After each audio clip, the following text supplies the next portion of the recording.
Okay, the next thing we're going to look at then is nuclear fusion. If you remember, nuclear fission is where we split the nucleus. Nuclear fusion is the opposite, essentially. So in nuclear fission, we take a big nucleus, uranium-235, we fire a neutron into it, that breaks it into these two smaller parts. Fusion is the opposite. We take two small nuclei um, and fuse them together, combine them together into a bigger nuclei. And this process, just like fission, also releases a vast amount of energy. Now, the smallest nuclei we have are hydrogen. Okay, so here is a simple reaction for nuclear fusion where we take two different isotopes of hydrogen. So the first one is hydrogen 2. Now, normal everyday hydrogen um, is just one proton. Okay, so this would be H11. However, the ones that we tend to use for nuclear fusion are the less common isotopes. H2, which contains one proton and one neutron, and hydrogen 3, which contains one proton and two neutrons. Okay, so these are all hydrogen because they all contain one proton, but they are different isotopes because they contain different numbers of neutrons or have different mass numbers.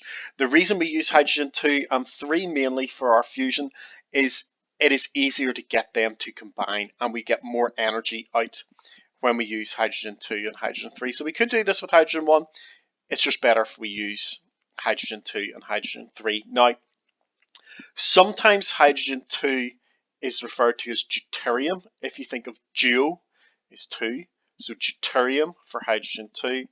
And for hydrogen 3, we sometimes use the name tritium.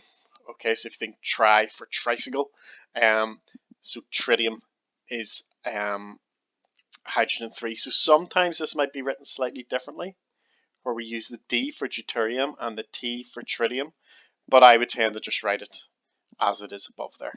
Okay, they fuse together then to give helium. One neutron's left over and we get energy out. We can make sure our equation balances. 2 plus 3 is 5 in terms of mass on the left hand side. 1 means that this has to be 4. 1 plus 1 equals something plus naught, so that is 2. Okay, so this is just everyday helium. Okay, so we fuse together two smaller nuclei. We can draw this out.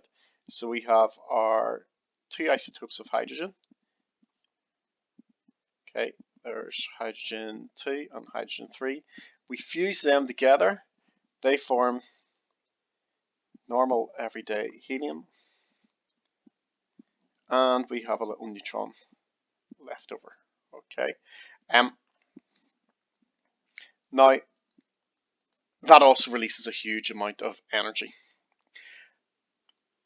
It is this nuclear fusion reaction that powers the sun. Okay. The sun combines or fuses hydrogen together to form helium. It's a slightly different equation actually than one we've got here, different isotopes, but it's very similar principle. So it is nuclear fusion that happens in the sun. However, we don't have a working nuclear fusion power plant. All the power plants that produce electricity on Earth at the minute use nuclear fission. Why? Because this is so much better than nuclear fission. If you remember, the problem with nuclear fission is the waste products. However, this here just produces helium. Helium-4 is not radioactive. Okay, it will not be emitting any radiation. We could just pump it into the atmosphere. It would rise, so it wouldn't even make everybody's voice squeaky around the power plant. But in fact, actually, it's a very useful gas. So we could just bottle it up and sell it. It produces more energy than nuclear fission. These fuels, the hydrogen 2, can be got from water. So water's H2O. Some of the H's in H2O will be hydrogen 2. We can just get this from water. Fuel's plentiful, no nuclear waste, more energy. It sounds brilliant, and it is brilliant. However, it is difficult. The reason it's difficult is we need to combine together our hydrogen 1 and our hydrogen 2. and that is almost impossible. The reason it's so difficult is this contains 1 proton, so has a charge of +1, and this contains 1 proton, so has a charge of +1. And just like in magnetism, like charges will repel. So if we try and push these 2 nuclei together, there's a force that pushes them apart again. And that force is very difficult to overcome. How we overcome it is we try and make these move so fast towards each other that even though there's a force pushing them apart, they will slow down, but don't get slowed down enough, touch and then fuse together. For that to happen, they have to move at very high speeds. And how we get things to move at very high speeds is we heat them up. Because if we heat up a gas, the particles move faster and faster and faster. And that's what we do with this. So it asks, why is combining 2 nuclei together hard? What conditions are required? The reason it's so hard is it is difficult to overcome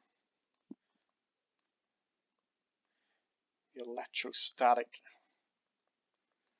repulsion, as both nuclei are positively charged. To do this,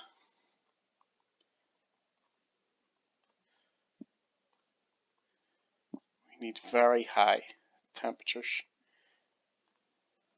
And I mean, very high is an understatement there. We're talking approximately